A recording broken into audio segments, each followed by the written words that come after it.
Τρίτη και τελευταία μέρα για το Marathon Europa Cup Greece μετά από 2 μέρες με δυνατούς ανέμους. Πολλές ανατροπές αναμένονταν σήμερα με τον καιρό αρκετά εξασθενημένο.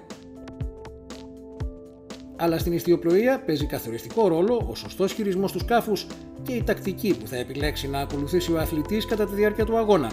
Έτσι, οι καλοί αθλητές συνήθως μπορούν να αντισταθμίσουν το θέμα των κιλών με την πολυετή εμπειρία τους.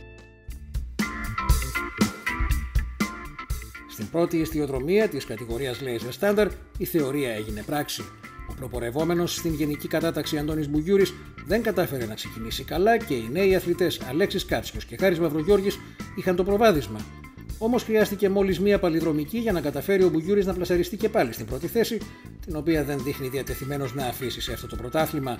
Βέβαια, ο αγώνας δεν τελειώνει μέχρι ο αθλητής να περάσει τη γραμμή του τερματισμού και ένα σφύριγμα από τους κριτές ήταν αρκετό για να ρίξει τον Μπουγιούρη στην 4η θέση και να κερδίσει την ιστιοδρομία ο Κάτσιος.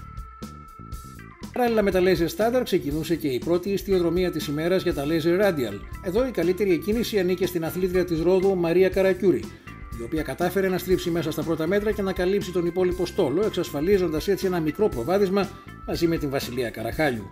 Η Πανελληνιονίκης για το 2013 Καραχάλιου κατάφερε να διατηρήσει τη θέση της και να κάνει την πρώτη της νίκη στο πρωτάθλημα, εξασφαλίζοντας έτσι και την πρωτιά στην κατηγορία των κοριτσιών.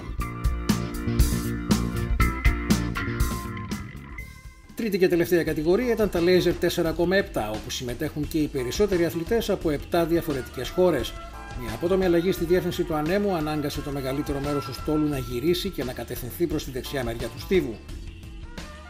Στην πρώτη σημαδούρα προπορευόταν ο Δήμος Στασινόπουλος, με δεύτερο τον Γιάννη Μπουγιούρη και λίγα μέτρα πιο πίσω την αθλήτρια από την Ελβετία Φελίτσια Πελεγκρίνη. Οι ιστιοπλόοι που συμμετέχουν στη συγκεκριμένη κατηγορία είναι ηλικίας μέχρι 18 χρονών και αποτελούν το φυτόριο της κλάσης Laser, με το μέλλον να ανοίγεται μπροστά τους. Κατά τη διάρκεια του πρίμα, τα λίγα κιλά της Ελβετίδας αθλήτριας την ωφέλησαν να περάσει μπροστά. Αλλά έπρεπε να παλέψει σκληρά και να είναι προσεκτική στην τακτική που θα ακολουθούσε για να κρατηθεί στην κορυφή. Και τα κατάφερε. Αφήνοντας πίσω της τους Καπαδόπουλο και Μπουγιούρη στην δεύτερη και τρίτη θέση αντίστοιχα, κατευθύνθηκε προς τον τερματισμό σκοράροντας την πρώτη της νίκη. Ο Στασινόπουλος τερμάτισε τελικά στην τέταρτη θέση, αλλά ήταν αρκετό για να κρατήσει την πρωτοπορία του στην γενική κατάταξη. Μετά από τις 2 ιστιοδρομίες που πραγματοποιήθηκαν σήμερα, το Marathon Europa Cup Greece έφτασε στο τέλος του. Μια υπέροχη απονομή περίμενε τους αθλητές μετά το πέρας των αγώνων, όπου οι νικητές παρέλαβαν τα κύπελά τους με τους συναθλητές τους να τους χειροκροτούν.